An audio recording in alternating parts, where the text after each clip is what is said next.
Hey, good evening, everybody, and welcome to Let's Talk Football, the Roundtable. Yes, it is Tuesday night at 7:44 Central Time.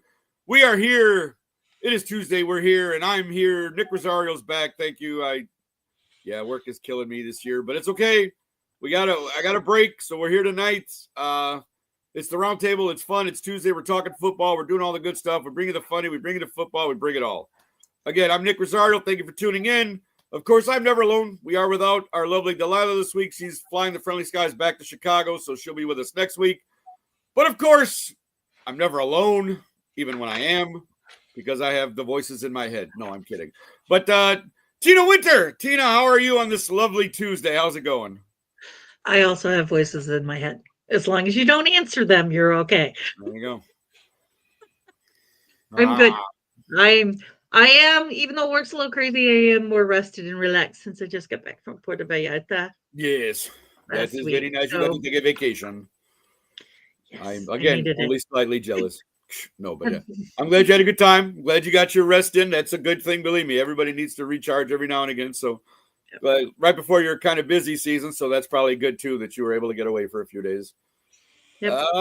And, of course, Mr. 405, all the way from Oklahoma, Mr. Anthony Handy. Anthony, how are you, my friend? Right, we've been done. I'm doing. I got a question.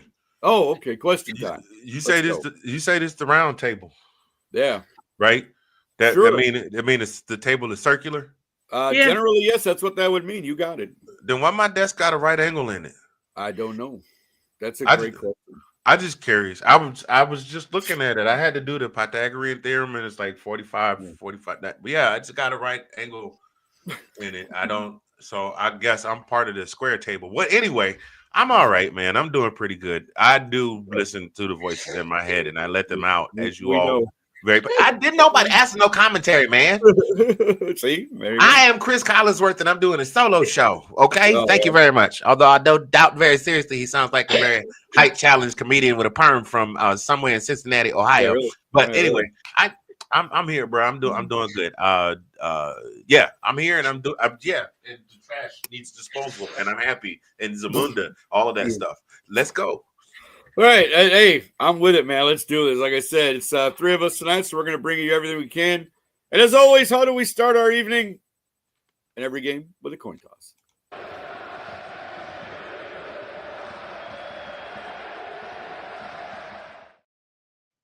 All right. So as everybody knows, we just finished week 13 of the NFL season.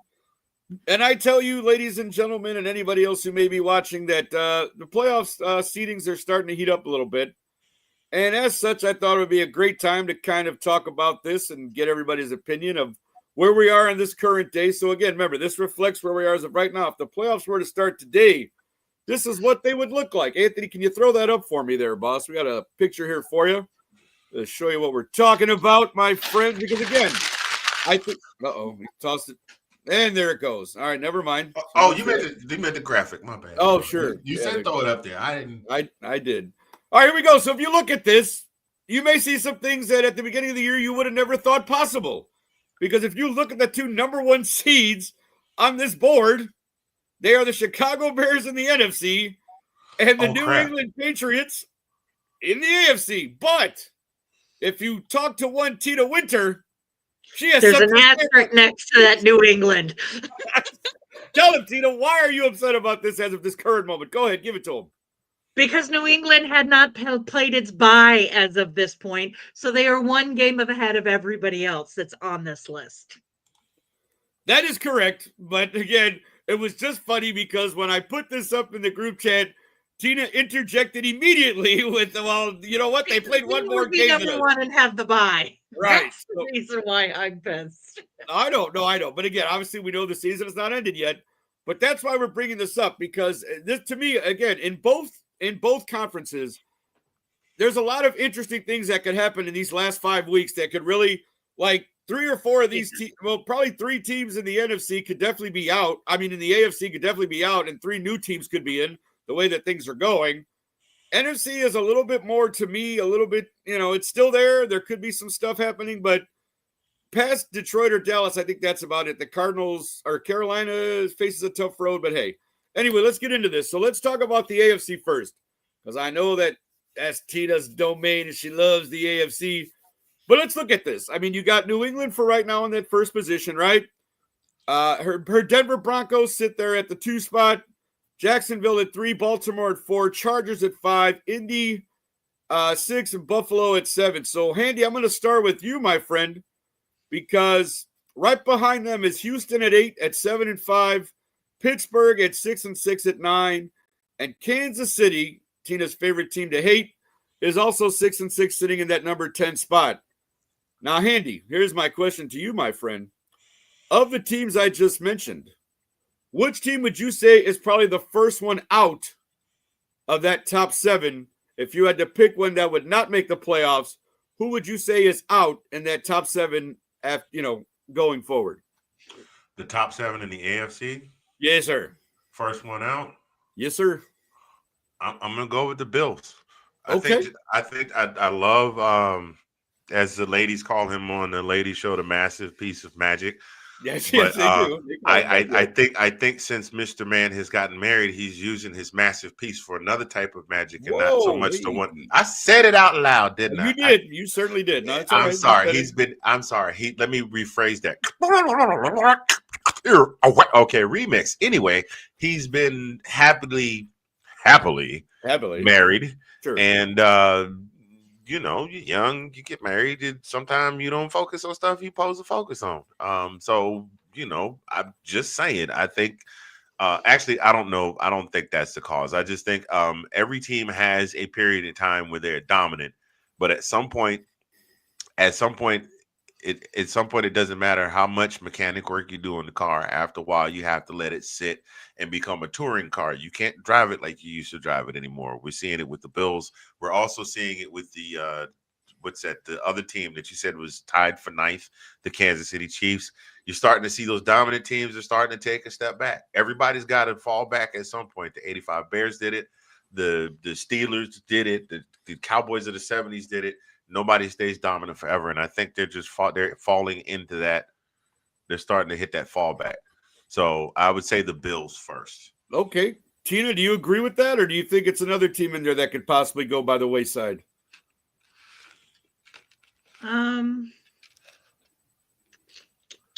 Maybe. I'm thinking it could also be the Chargers. Okay. I'm trying to look to see who they're playing. The Chargers have the Eagles, Chiefs, Cowboys, Texans, and Broncos, which is a very tough. That's a tough schedule. Over the last 5 games, right? It's pretty tough. That's a really tough schedule. Games. So yeah, it is. And they're still down a few offensive linemen, and they're not at 100%. So I can see the Chargers possibly falling off of that. But I do agree with Handy that I think the Bills are probably one of the more susceptible to falling off because they're hurt in so many key positions. But they're plucky. So well, Josh Allen is right. If nothing else, he's plucky.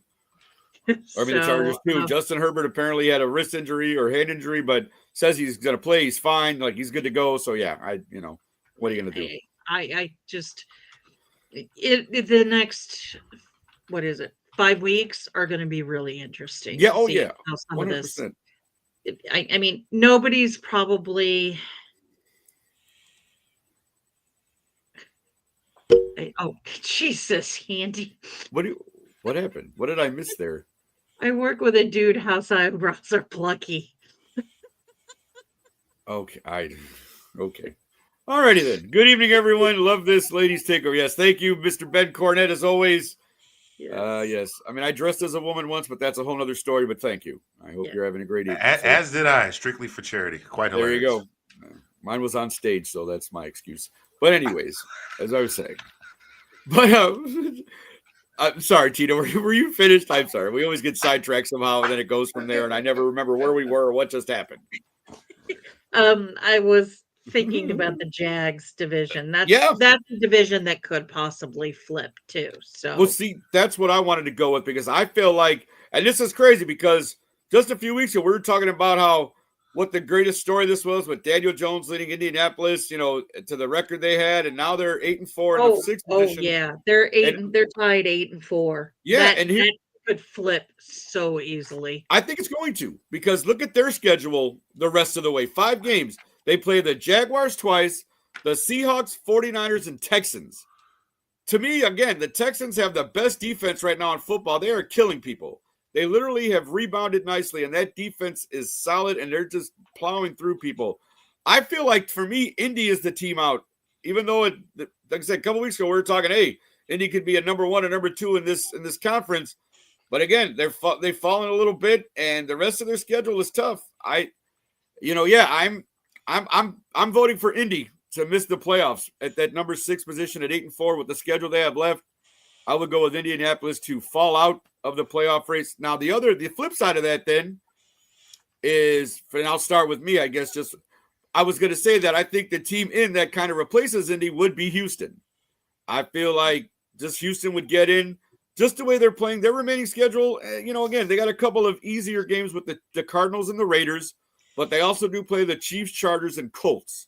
And again, the Colts, by that time, it's the last week. You never know what they're fighting for. But I feel like, and I'm going to say this, this is a prediction. I'm not going to say it's a spoiler, but it's a prediction. I feel like Houston handles Kansas City the knockout blow this week.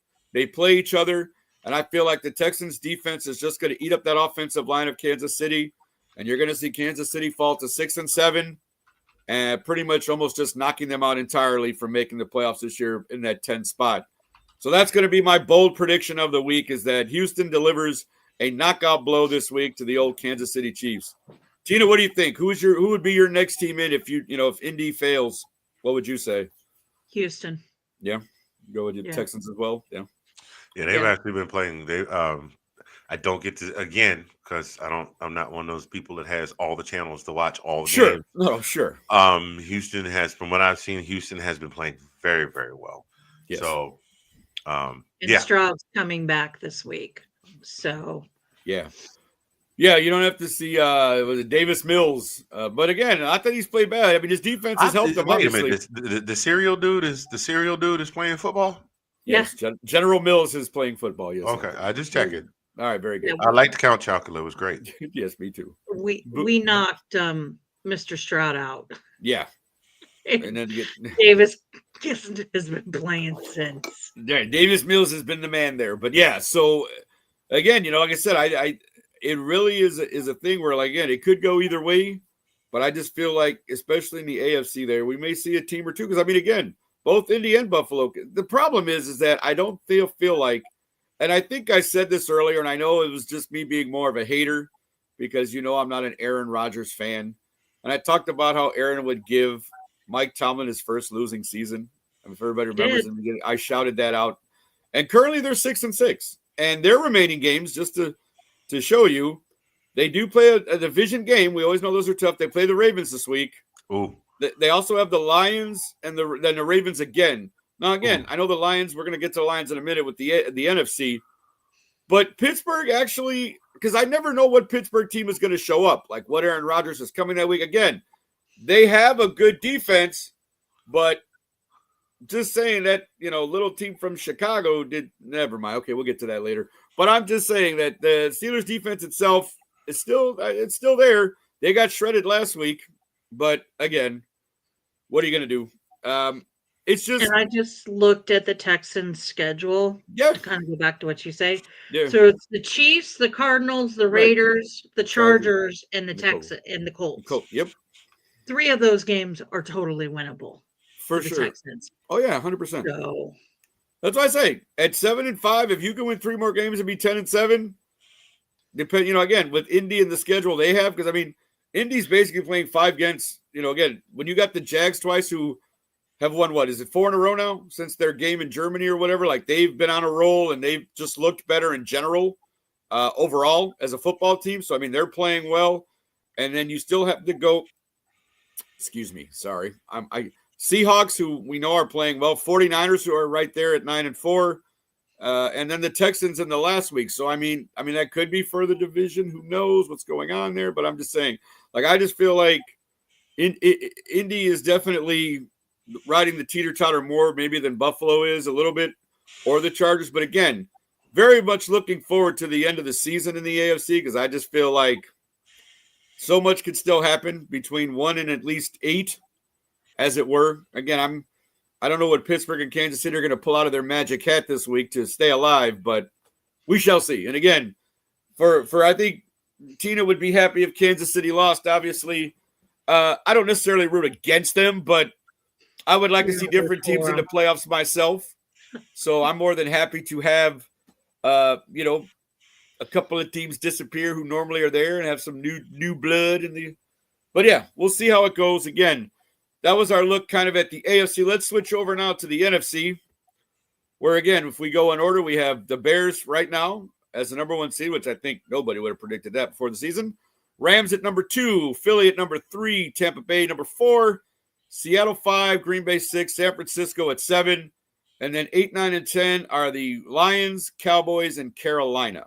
Now, for this one, I will say this. I think this is a little bit tougher in terms of, a little bit more how I feel like 1 through 6 is pretty solid. And I feel like San Francisco has a really good grasp on the 7 right now. Obviously, they're still battering with Seattle and the Rams for that whole West division. But I feel like I'm just gonna say it, and then I'll get the ball rolling with you guys. I feel like Detroit is the odd man out here. Even though they're at number 8 there, they're 7-5, and they still have, a couple of games that they could win and all that kind of stuff. But I just feel like Detroit just doesn't. My biggest thing is that when Dan Campbell started calling the offensive plays, not that they're horrible offensive plays, but I think it took away from him doing his head coaching job. I mean, I've seen some bad time management and some calls. You go, why are you doing that? Or like this kind of thing. Like, I know we all know Dan is a gambler and he's going to do this and that, but like, I just really feel like him calling plays has taken away from some of his other head coaching duties that have worked against them. And if you look at their remaining schedule, I mean, it's not the easiest one. I mean, they have the Cowboys this week, which the way the Cowboys are playing, I wouldn't want to play the Cowboys right now. Nah. Rams the week after that, who are a playoff team right now. They do have the Steelers after that, the Vikings, and then the Bears in the last week. So, I mean, it's not an easy road for Detroit going forward, especially the way everybody else is playing. I just feel like, but if I had to pick a team that I thought was possible, and because that's why I say this, I feel like the one team I think could actually end up out of this is Tampa Bay. Because I think they're going to be in the dogfight now with Carolina for that division. Because if you look at their schedule, they play each other twice in the last 5 weeks. Tampa Bay and Carolina. Tampa has the Saints, your Falcons handy. The Panthers twice, and the Dolphins. And then Carolina only has 4 games because they already had their bye. They have the Bucs twice, the Seahawks, and the Saints. So Carolina doesn't have an easy road per se, but those Bucs games are pretty much going to determine that division. So I feel like there's a very good chance that if Tampa Bay can't really get everybody, on the, because they've had injuries too. So Tampa's had their misfires this year. But I'm going to go with Tampa on this one. I feel could be the odd man out with Carolina somehow sneaking in. Tina, what do you say about that? Looking at this, what would you say? I honestly think on your guys' side of the thing, the 7s can all move around. Sure. There's too many divisions that are still kind of close on the NFC side of things, including your own division. So, True. Which includes Detroit. Yeah. So, San Francisco is getting stronger, I think, as the season goes by. I still don't know who used voodoo magic on the rest of the team, so Christian McCaffrey could stay healthy. Right. Season. That's true, though, because he's usually the one who goes out first. You're right. Yeah. He's the one that's gone, and then they're trying to put everything else together. But I don't know. Looking at this, Seattle is playing very well. The Bucs are playing well. Well, sorry, Ben. I know you're a Bucs fan, buddy. I'm just saying, guys got a tough road ahead. That's all. Yeah, you guys do. Though I do think Baker can probably pull a few of those out. If he's got a rabbit on his head, he better pull it out these next 5 weeks for sure. Yeah, he's battling that bum. Well, not bum shoulder, but he's battling that shoulder too. So yeah, I see it in his fantasy points. No, right there you go. Anybody who has Baker Mayfield, you're going, damn, that does bother him, doesn't it? Yeah. Well, I can't say too much. I have Patrick Mahomes and Baker Mayfield as my quarterbacks. Well, no, there you go. See, look, that shows you that Tina's not entirely a hater because she did draft Patrick Mahomes. So there you go. Only because I wasn't paying attention. And then I got done after the draft and I was like, well, he does make points. There it is. No, but I'm sorry. Go ahead. You were saying. Right now I am second in my fantasy football team. In fantasy football league. So maybe sucking it up for Kermit in that. But I mean, San Francisco's good. LA is good. I think they had a little bit of a stumble this week, but I mean, adversity does create a better team. So I just really think the NFC is still kind of moving it around, even though you guys are on a hot streak, but we'll talk about that one later. So sure, absolutely. Now, Handy, how about you? I know, and again, I know you look, obviously your team plays in the NFC, so you probably have caught a few things. Do they though? Do they really? Well, I mean, they're scheduled to play if that's what you want to call it. So I mean, fine play, right? I'm just saying. You sure they're not like an AAFL team that just snuck into? Dude, I'll gripe about them later. Right, sure. No, yeah. But what do you think of the NFC race? What do you look when you look at this? What do you see? What do you think? Give me your thoughts on this NFC playoff picture as of today. Number one. Before I even answer that question, it took me a hot second, and I caught it right after we came on. And right after I put the picture up when we started. We're not recording. No, I'm kidding. We're not really live. Is that what you're saying? Right. No, no, silly. You only sent the feed to Ben. That's why he's the only one commenting. Right. Ben's the only one watching. Hold on. No, go ahead. I'm sorry. No, I mean as soon as I put the picture up during the feed. Yes. Chicago and New England. Right. Yeah. That's why when I first put it up, I went, yo. So I'm having a little bit of flashback there. All right. Well, it is the 40th anniversary of that Super Bowl in 26. Yes. It played on January 20th, 1986. So again, can you imagine a Bears Patriots 40th anniversary Super Bowl? Like, wouldn't that be phenomenal? Just saying. Gen Z would lose their mind. Well, Tina wouldn't like it, but Tina would not like it at all. I would probably run down the street naked yelling, "Go Bears." I don't know what I would do. Don't get me wrong. I'm still going to root for the Bears, but would I like it? No. No, right. I like it. No. The only thing that would be a drawback to that is that some craptastic lyricist would write a mumble rapped remake of the Super Bowl Shuffle. Too. Oh my God! Please, don't do that. Yeah, no, I believe me. I'm with you. That totally would probably happen. We are the Bears. I'm putting this out right now. I'm putting all you rappers on notice. Every single one of y'all, please, for the love of God, leave the Super Bowl Shuffle alone. Unless you bringing out somebody like a Big Daddy Kane or KRS-One, maybe throw an Eminem verse in there somewhere. Leave the Super Bowl Shuffle the hell alone. Thank you. Looking at you, Offset. Anyway, looking at you, Offset. You're hilarious. Go ahead, sir. Right, I may have set myself up for failure because he's going. Somebody's. So anyway, jeez. Now I can't talk because my brain is all. Well, my brain is always like that. The 49ers, I thought, got off to a really great start. I don't know. I could see them limping their way. Sorry, Ben. This is not a rivalry, divisional rivalry thing. I could see the Bucks still getting in, but they would limp their way in because they have cooled off. They have cooled off severely from the strong start that they had. I know it sounds crazy for it to be so late in the season. I still don't believe in the Packers.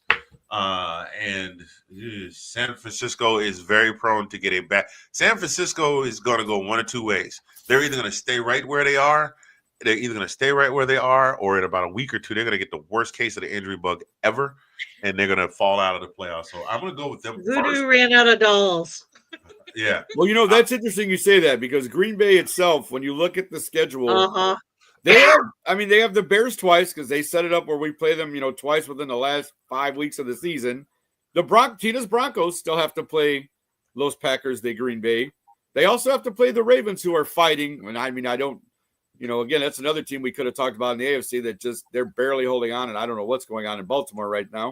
If you ask Nathan Snell, he'd probably give you an hour full of what's happening there. And then the Vikings, which, again, I think a lot of people have given up on the Vikings. I think even the Vikings have given up on the Vikings, so I'm not even talking about them.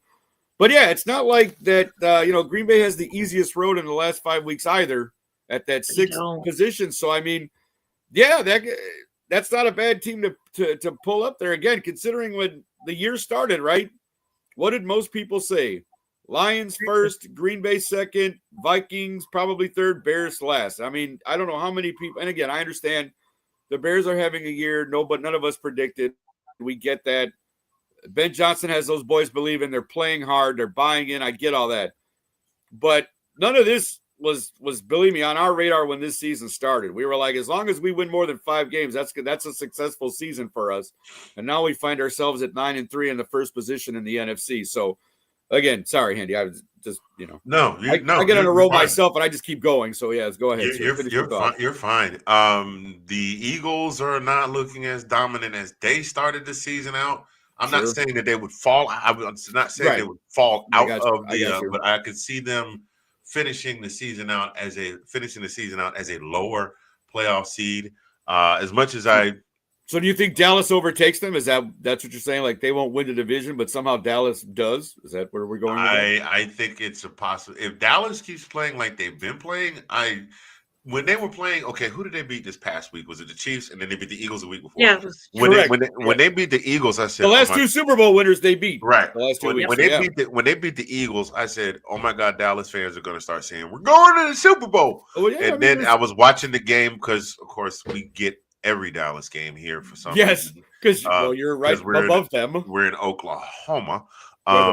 Sorry, go ahead. Yeah, no, absolutely. That's how I start every show. Whipping down the plane, Studio 405. Let me get a sign right there. It's going to say Studio 405. Anyway, Dallas, when the game started, I was like, this game is way too close.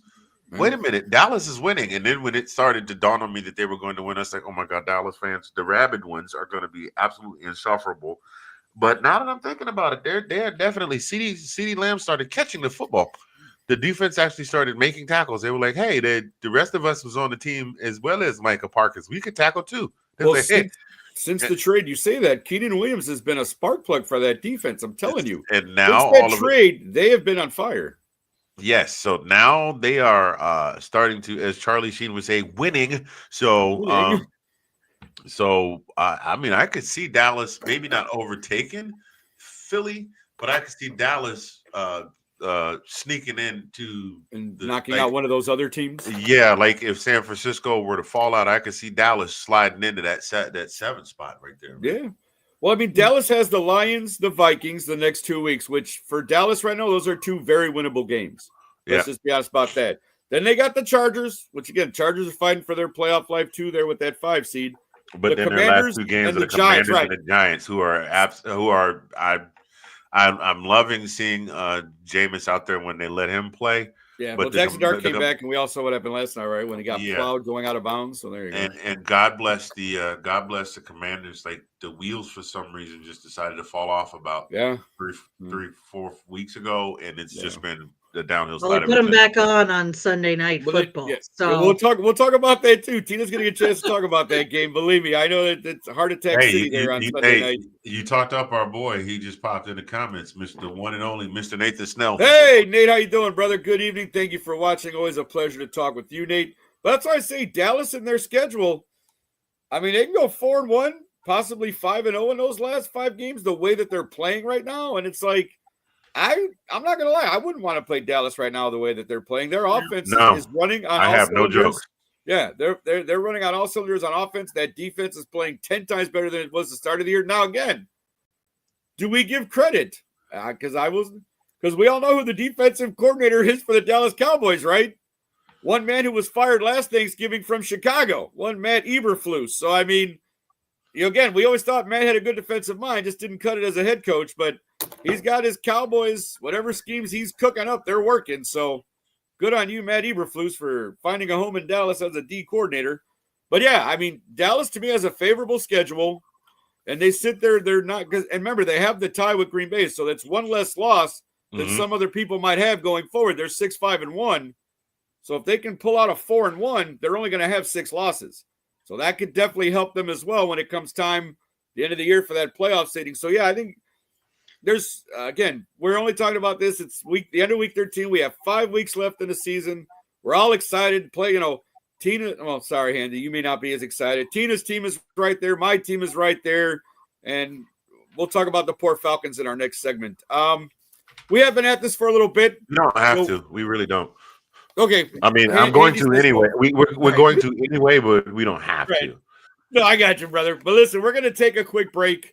Let everybody catch their breath. We're going to catch ours, and we'll be back in just a little bit. Come back and see us on the other side of this break. We'll have more for you.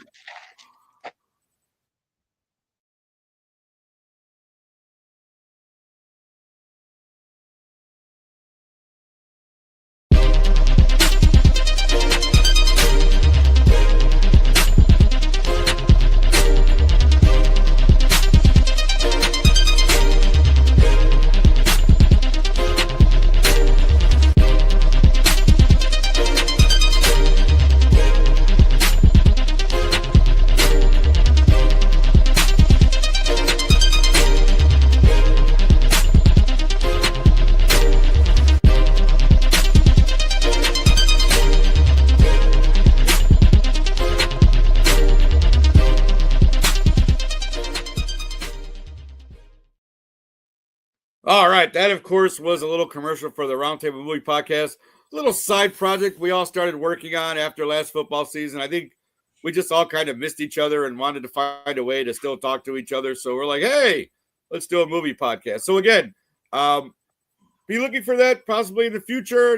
Get everybody's schedules on the right time, and you'll see some more movie reviews out of us because, hey, why not, right? We know what we're talking about sometimes.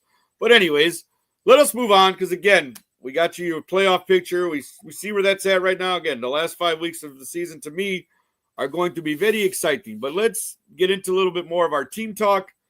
We do like to do this. As we all know, Delilah and I are Bears fans. Tina's a Broncos fan. And Mr. Handy is a Falcons fan. And I know, Anthony, it's been a tough year for you. Our private group chats on the air, you've been very vocal about what is happening. But again, what I would really want to ask you now, again, where Atlanta is, obviously they're pretty much, there's no hope for them really to make the playoffs. They haven't officially been eliminated, but they're literally right on the cusp of it. What would you like to see going forward? Like fire Raheem Morris. Okay, well, that's one thing, sure, absolutely. Okay, outside, again, I don't. But what does that look like in the sense of I get it. I get it. I was trying to hold the face. I know. I get it. Believe me. Fire the coach is always fire the coach. But I mean, what do you guys do here? Like, in all seriousness, I mean, again, you've invested all that money, right? And dude, the way you're stuttering, asking me the question should tell you everything you need to know. They lost to the Jets. Yes, I'm aware of this. I'm sorry. I almost bust a blood vessel. They lost to the Jets. And I was looking at the schedule, man. Like, I'm looking. Okay, so, like, let me back up. All right. So they played the Lions to within one score. They played the Titans to a field goal, within a field goal. Yeah, they got trounced by Dallas. That happens. They played the Buccaneers to within a field goal. Yes. And then they turned around. They beat the Commanders, and at that time, the Commanders are still good. They hadn't gone on their slide yet, right? Yes, thank you. I can't even put words together right now. They beat the Bills. Yeah. No, when they beat the Bills, I said, okay, Matter of fact, they beat the Bills right after I went on my rant, and I was like, they did. The next week they built it, and then we were like, well, Anthony, how do you feel now? And then it was the whole thing. Yeah, and I was like, yeah, and then I mean the 49ers, okay, that one I kind of gave them the 49ers, and then they turned around and let Tua Tagovailoa, that guy. Touched by Loa, that guy. Oh man, you know what? I'm not even going to say that because you probably said so many other things before then to be the one to send you to hell. But you're right. They lost to the Dolphins by 24. Yeah. They played the Patriots, the best team in the league.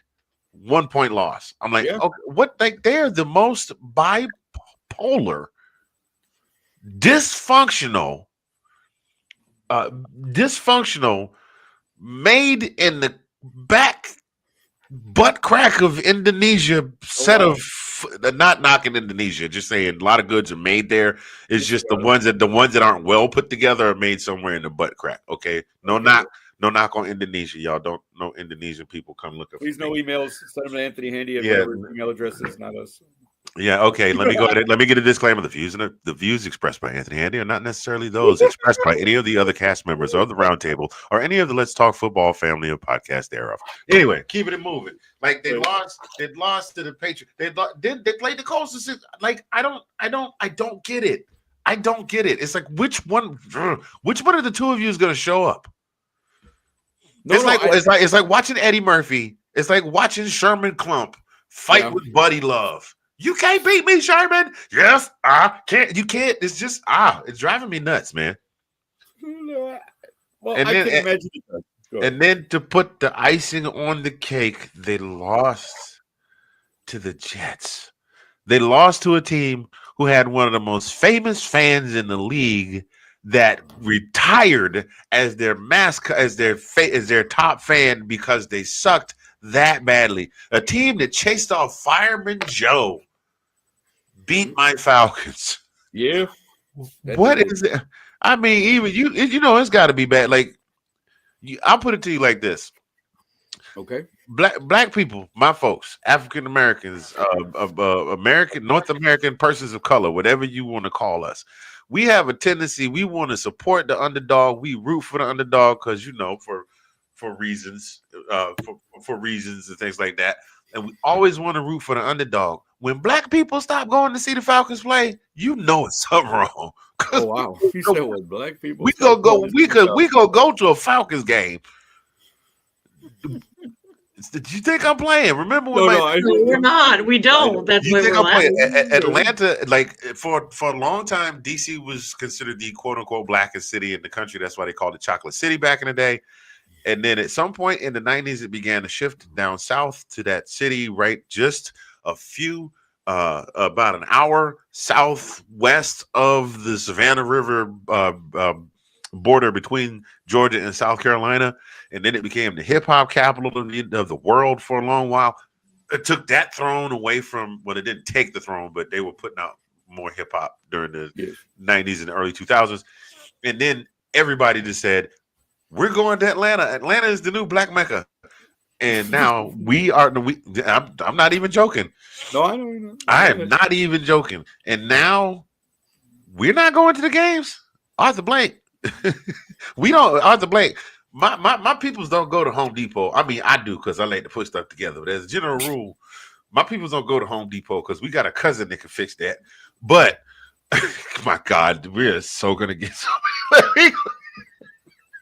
I can see us getting the letters now from the NAACP. Oh no, we're good. But anyway, but we.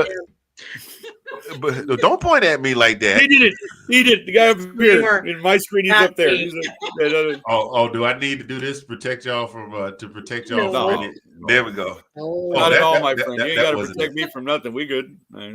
So anyway, when black people have stopped going to see the Atlanta Falcons play, that should tell you something. That's like when all the birds stop chirping like half an hour before the storm comes. I'm just saying. Watch out, huh? There might be some empty seats these last few games, and I'm looking at these next few games here. We got the Seahawks coming up this Sunday. We're playing a beat up Buccaneers squad on the 11th in the Tampa Bay, and they're still going to beat us by at least 10 points. the Cardinals. We got the Cardinals are traveling out to Arizona, and the mighty midget the mighty midget is going to run away with it. You know what? He kind of looks like a darker skinned version of Michael from Good Times, but that's a different story for a different day. Then the Rams are coming to Mercedes-Benz Stadium the week after that. The Rams are coming. Dynamite! I don't know what's going on right now, but all right, fine. The Rams are coming to Mercedes-Benz week. And then we're gonna lose to the Saints in the close of season. Oh my God, the Falcons are so bad they got me hysterical. Oh, you put Jimmy Walker in the lip, Eddie. I like good times. No, I don't. Danny Terrio, how you doing with Danny Terrio? Hey, there you go, busted lip. No, yeah, I don't. Lillian cannot go outside ever again. Right, exactly. Oh, sorry. For those of you who don't know, that's from Eddie Murphy Raw. That's where we got our material from. Yes. And again, as always, we've delved into the madness that happens every week when we're on this show, so that's okay. And it only took 41 minutes this time, so there we go, folks. It took us a lot longer this time than it normally does to descend into the madness. Thanks. Well, he started before we even got on the air. That's true, though. Well, it always does. And that's the thing. Like, I don't think you people realize just how much. Hey. What do you mean, you people? Well, I don't want to get canceled, but sure. No, but I'm just kidding. I'm kidding. Oh, my goodness. Again. Anywho. No, yeah. If you guys see us before the show, the conversations we have before the show actually would probably make a more interesting show at times. But we're a football show, and that's what we talk here, folks. Everything else, the frivolity just happens naturally. Trust me. You put the four of us together, and we all have devious minds in our own ways. So, yes, we will totally, with the conversations we have off air are definitely something to behold. But sorry, Anthony. Were you finished, or do we have more good times? I got nothing else. I need to go tape my ribs. They hurt. Okay, sure.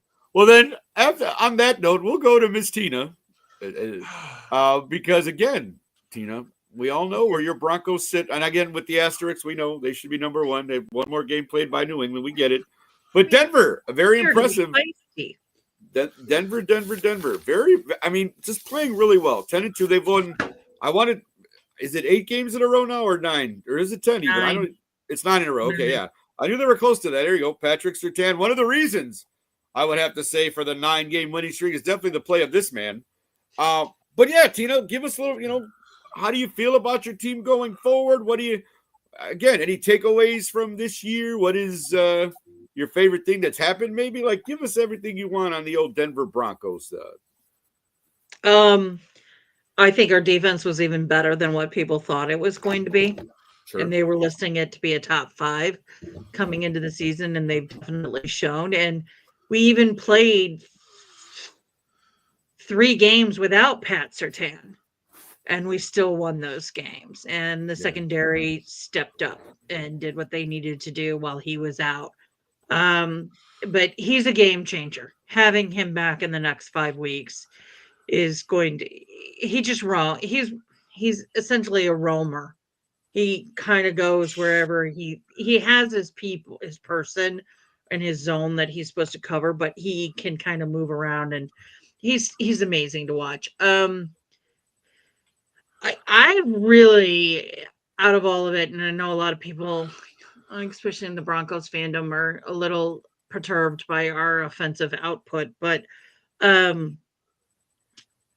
think our offensive line is one of the best in the business. I mean, and we're down Ben Powers, who makes us even better, so we might get him back. So I'm trying to think. Bo Nix doesn't get enough love. He had 321 yards, 1 TD, 1 interception, and he had an 85%. And he was one of top 5 quarterback this week. Right. Okay. I don't know what our team needs to do to get people to stop saying they're. You hear it all the time, Nick, about the Bears. Oh yeah, 100%. I was going to get you're to the that worst too, 10-2 team in the league. Yeah. Uh-huh. And God, is it Skip? Yeah, Skip was Aqib Talib is now gone on Skip's show, and he's been being pretty vocal about the team and being like, "You guys are idiots. This is a really good team." And he said it this week when he was on the show. He was like, Kansas City had 4 games where they won by 1 score. The whole like you go like if you literally flipped Kansas City's record last year for 1 score, if you flipped it, they would have had the Broncos. And like they would have been like 4-12 instead of 12-4. So everybody's like, Kansas City, so great, so great, so great. Broncos are doing exactly what Kansas City did last year. They're winning those 1-score games. Right, it right, may not exactly. be pretty, it may not look good, but they're winning those 1-score games. Yeah. So if we're still winning them, and Kansas City was so great last year that they went to the Super Bowl, why are we getting shit on for being a 10-2 team? Well, I could tell you why, but because y'all got Scott's toilet paper as a sponsor. That's what I did. Oh man, I see. This is what I'm talking about. No, but yes, no, but I think it's the same reason why the Bears are getting crapped on. And again, they're gonna say it was your schedule, right? You have one of the we made the playoffs, and we had one of the top 10 hardest. No, but I'm saying, too. Yeah. No, I know, but that's what I'm saying. Like, it's so funny when people are like, "Well, your schedule." I'm like, we don't make the schedule. Like, where you finished last year determines what your schedule is. So you play the games that are put in front of you. And yes, go ahead. I don't want to get into my Bears yet, but this is why I'm saying, like, the criticism to me is crazy because it's like you play who you play. It's still an NFL team. Any given Sunday, like, you're winning. You've won 9 in a row. Who else has won 9 in a row this year? Oh, yeah, that's right. Nobody. I don't care if you play the Jets every week. Like, you've won 9 in a row. And again, it just, yes, Anthony. Sorry, go ahead. If we played the Jets 9 weeks in a row, we'd be 0-9. I highly doubt that. Probability says you're wrong. And I'm not a statistics guy. I didn't take statistics in high school, but I can tell you that that's wrong. The probability is wrong. One. Right, you'd win at least one. So probably I'm telling you, all the black people in Atlanta would tell you different. That's where half the Million Man March came from. Oh wow! Jesse just pulled up a bus and said, "Y'all come with us."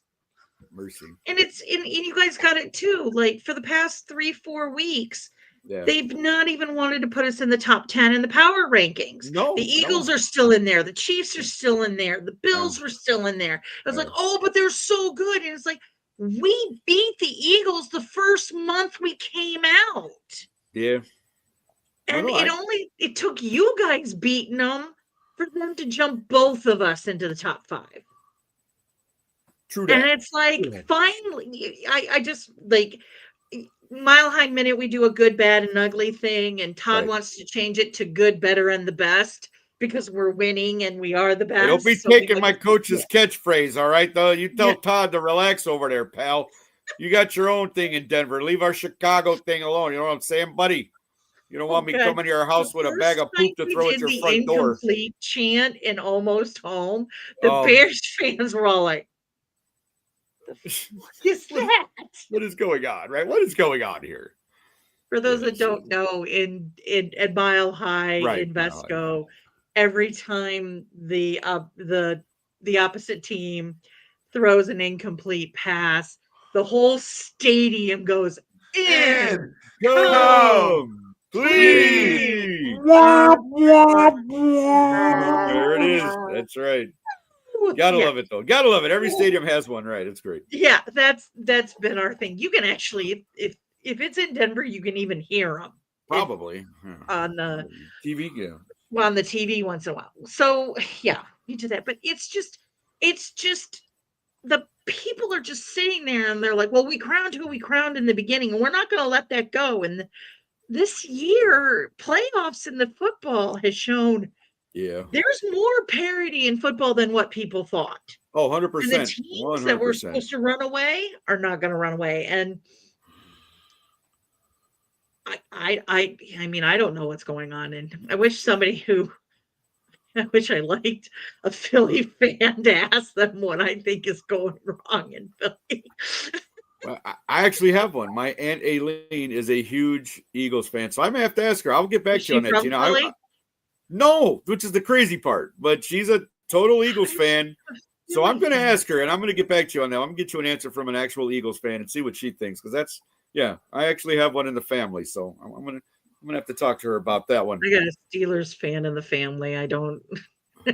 And somehow my little cousin is a Dolphins fan, and I don't know how that happened, because my uncle was always a huge Bears fan, so I'm not sure how his son became a Dolphins fan, but that's another subject for another time. But anyways, but you asked my dad that question. He still doesn't understand how I became a Broncos fan. Right. I'm sure he's not disappointed in you, but he's probably going, well, how did I raise her? What did I do wrong? Why are you a Broncos fan? What is this? What is this, Tina? What is this? But he's like, okay, so now you're going to come back. I'm like, no, right. No, Dad. Sorry. Again, can you imagine a Broncos Bears Super Bowl in your household? That would be phenomenal. We have to put a camera on that just to record that for the whole day, just so we can get reaction shots. Dad and I wouldn't talk to each other all game. Is that what? Yeah, you wouldn't be it. You just be like separate corners, don't say a word. That's it. I love it. But I'm like, yeah, exactly. But I do feel like you, Tina, in some way. Again, and I'm not gonna lie. I'm not gonna sit here and be like, I knew this was going to happen. Look at my Bears. No. I'm just as surprised as anybody else that we're sitting atop the NFC at 9-3. But I will say this, because again, we all know, and I'll say it again, just I can be a humble guy when I need to be. I know I wasn't the biggest Caleb fan going, last year when the whole thing happened. I may have been very vocal about it. I still wasn't sold on him. But again, he's my quarterback. I'm going to support the man, and I'm telling you, he's playing much better.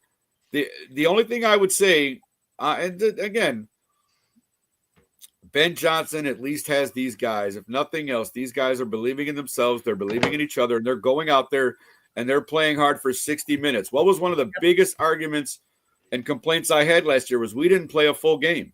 We never played 60 minutes. We're at the end. The perfect example was the Washington game last year, where Funny Boy Stevenson is over there talking to the damn crowd with 5 seconds left, and this guy throws a Hail Mary to win the game. Like, we just weren't focused. We weren't in the game. We never played a full 60 seconds. Mm-hmm. And that's it. And now, a full 60 minutes, sorry. But now, he has them believing, he has them going. Like, and my biggest thing is that, again, we weren't, nobody gave us a shot, right? We were picked 4th in the NFC by most experts, pundits, whatever you want to call them, the guys that get paid to do this. Right, put us 4th in our division too. Yeah, no, that's what I'm saying. Like, and I understand why we got no respect. I get it. Coming off of last year, we were 5-12. New coach, new system, yada yada, not going to work. We get all that. And I'm going to say this too, because I feel like with Tina, where you talked about Surtain being out for a couple of weeks, and now you got him back. Can I remind you that 5 of our best defensive players didn't play for how many weeks? We were missing all 3 of our starting linebackers, Edwards, Edmonds, and Sewell. We were out without, Kyler Gordon and Steven, and Jalen Johnson. Sorry, and Jalen Johnson. Can you imagine when we get those guys all fully back, how our defense would be? It's playing well now. Like, Kevin Byard seems like the greatest signing in the world because he's got an interception every week, I swear. Like, Kevin Byard's just everywhere on the field. Like, the Bears, to me, are really poised. Like, if, again, I wouldn't want to play them right now. And again, you could say, well, Caleb's not exactly lighting up the league. No, but Caleb has improved it to me in one major aspect. And that is, at least he's running a little bit more when he needs to, and he's throwing the ball away more instead of trying to be the hero. And that's what we needed from him. Like last week, we had 200-yard rushers against that Eagles defense. Ben Johnson has set this offense up to be balanced. Like, that's the whole point. We have so many weapons on this team that, Caleb's not going to be able to throw to everyone all week. Like, he's just not. Like, you've got Cole Kmet, you've got Colston Lovin, you've got Swift, you've got, Monunga, you've got DJ Moore, you got, Roma Dunze. We have weapons everywhere, and he's getting the ball to everybody. Everybody's scored at least one time this year. And that's all I'm saying, is that he's doing more of what he needs to do in his second year. His footwork's a little better. You see the improvement is all I'm saying. He understands the game better. Yeah, and again, he started all. He has him understanding what's going on with the game, him and his OC, and that's I think it's huge. That's huge. That's absolutely huge, and that's what I'm saying. Like, again, do I think change the culture? Yeah, and that was the biggest thing we needed, was to change the culture there in Chicago, and I feel like, I mean, again, I'm a little hesitant to say we're going to go to the Super Bowl because I know that's a lofty goal. But again, the way this shakes out, if the Bears can find a way to finish, somehow finish first. I mean, we got the Packers, the Browns. Well, Packers twice in 3 weeks. So it's Packers this week, Browns, then Packers, and then we do have the 49ers and Lions. So not the easiest end to our schedule either. But the way we're playing right now, I'm confident we can go 4-1 in that span. I really am. And again, I wouldn't have said that a few weeks ago, but I think that's just it. I think even I kept waiting for all right, guys, yeah, we won this week, but next week is this game. I'm not going to lie. I picked them to lose to the Eagles in my weekly pool because I was like, this might be the game they get us. Didn't happen. You know what I'm saying? Rome dudes, ain't that the use? Man, I don't know. I don't remember the Golden Child that well, but it could have been there, Andy. I don't know. That's a great question. But you know what I mean? We beat teams that we should. I mean, again, I know there was a couple of scrapes, but the Raiders was the blocked field goal, and we had a couple of, again, games that we would have lost last year, we've won this year. And the last 3 weeks, I mean, again, we beat the Vikings, the Steelers, and the Eagles. 3 games that people said we wouldn't win. So, again, we're playing well. They're doing well. The culture's changed. Everybody got free hot dogs today at Wiener Circle because Ben Johnson took his shirt off. I mean, what more do you want in Chicago? That's all I'm saying. They're giving out free hot dogs. We're winning. Come on. It's just, to me, it's great to see. I'm very happy with how things are going. I'm very much looking forward to Sunday's game with the Packers. It was moved to the afternoon. So now we got the 3:25 game. So it'll be the game of the week. Everybody will be watching. It'll be fantastic. And hopefully we'll come out with a victory. And then everybody can shut up about the Bears and the Packers rivalry. And because we'll just take back the North like we said we would. But anyways, but I digress. But again, that's our team talk for this week. Again, I love the fact that we have different fandoms on the show because it gives us an opportunity to talk more football. We're not just talking about the same team every week. So we do appreciate that fact. Again, let us take one more break, and we'll come back with our final segment. Stick with us, guys. Hope you're doing well.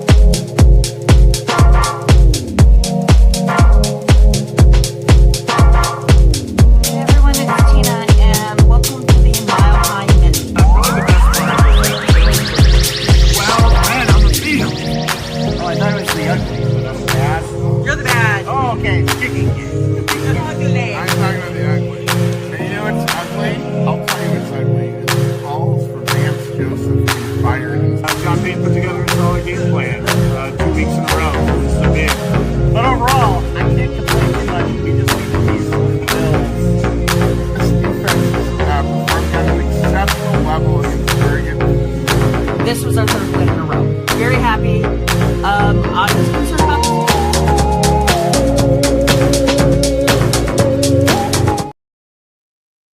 That, of course, was the Mile High Minute.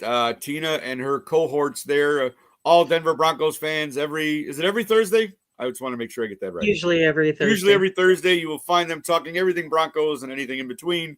So again, check that out. Are you guys on this Thursday, Tina? Yes. Okay, yep. So check out Tina on Thursday, Mile High Minute, and you'll get everything Denver Broncos. I'm sure they'll preview this weekend's game as well. No, I'll actually be there for the game. Yeah. So yes. I'll have a few clips to send. That's right. You're actually going. Side note, Tina's going to the game this week. So there you go. Yep. Playing the Raiders. The Raiders. She's going to Vegas. All right. To Vegas, baby. So again, we all know it's the Christmas season. It is now December 2nd, and we are all working towards that magical day, right? Christmas. A lot of us, celebrate with friends or family or whoever. And so I thought in that kind of festive spirit, we would talk for our one last question.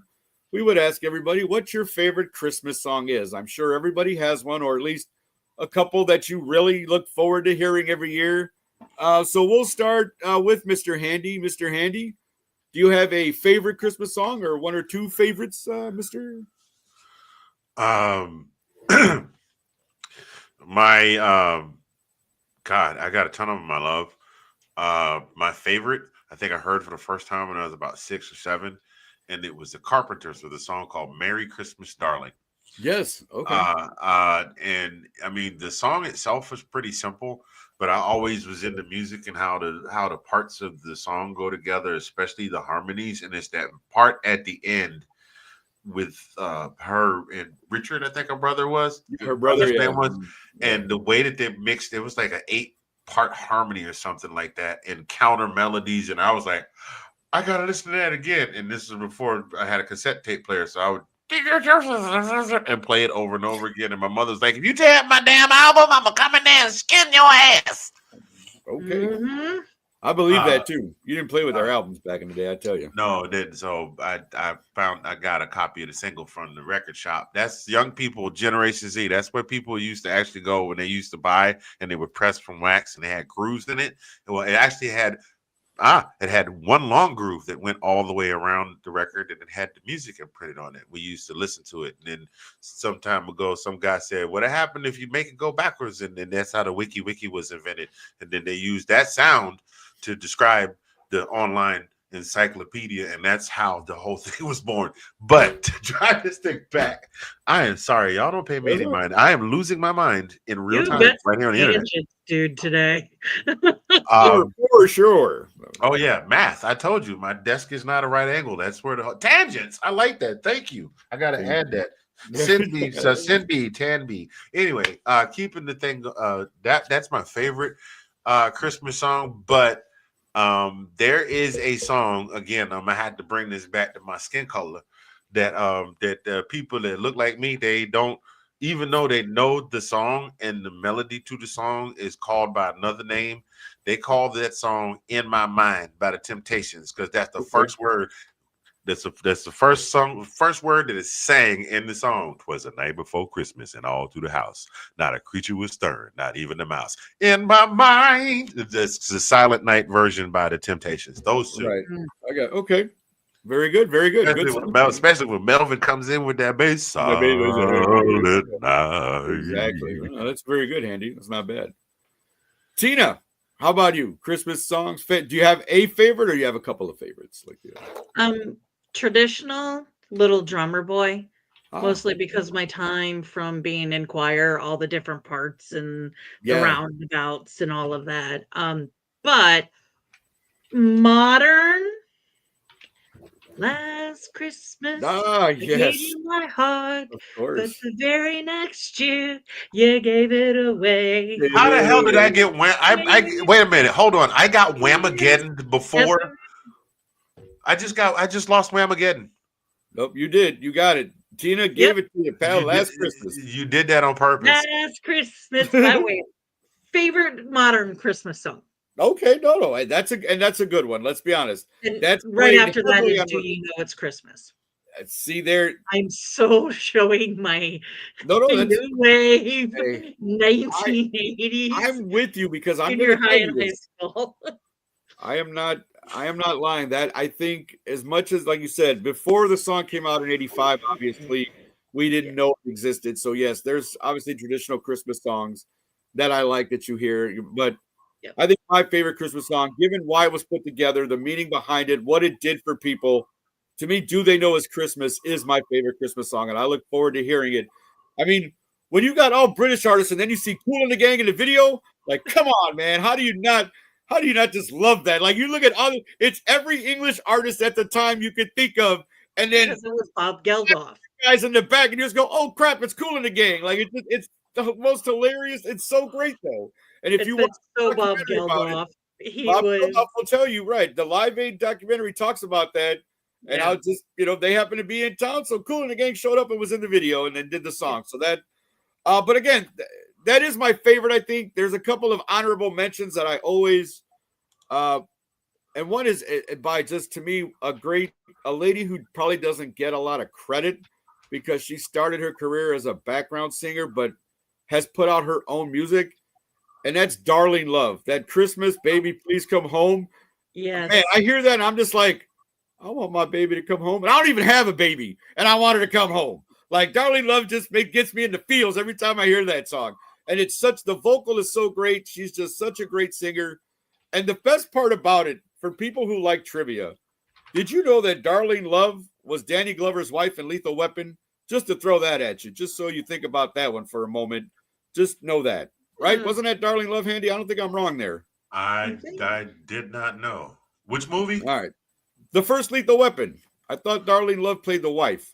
I'm Now you not got- now- certain, but Now you got me thinking about that. I thought it was Darling Love, so maybe I'm wrong. Anyways, Darling Love, great singer. I mean, she absolutely kills it on that song. Baby, please come. I mean, I know you guys all know the song.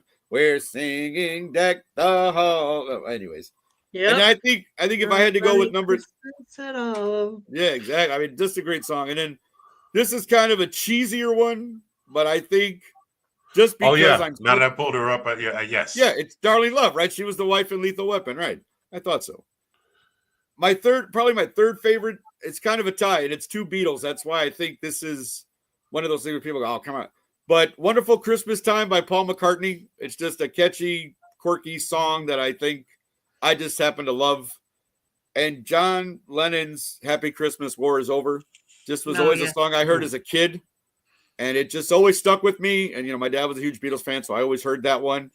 So, to me, that's probably, those are four of my definite favorites. But I think Do They Know It's Christmas would definitely take the top spot for me. Now, if I had only one person that I had to play Christmas songs, like a Christmas album, hands down, Nat King Cole.